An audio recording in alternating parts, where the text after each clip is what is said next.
Kenyatta Leal is like any other tech entrepreneur trying to launch the next big app. But instead of learning computer skills at a university, he got his education here.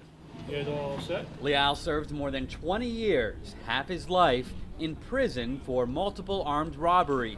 While at San Quentin, he joined a tech training class called The Last Mile. How are we going to get the t-shirts into the marketplace? He was released from prison earlier this year. I think that I've always had this entrepreneurial spirit.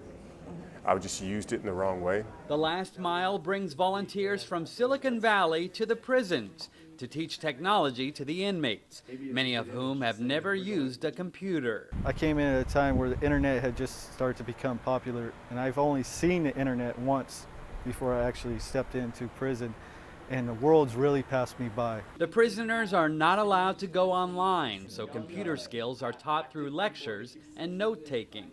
On this day, an employee from LinkedIn explained the business basics of creating a startup. We can use the power of this new technology to let people basically build their own version of our product. The program's creators say prisoners need to learn modern skills instead of just the blue-collar training that traditionally goes on behind bars. You do the math, as a taxpayer, you've already spent about $1 million for their incarceration, and if you don't give them the tools to be successful in society upon release, the chances of them coming back, the recidivism rate is quite high. Most startups fail, but Leal says he's not worried about that. I think after living in prisons like Pelican Bay and San Quentin, there's not very much out here in the free world that scares me.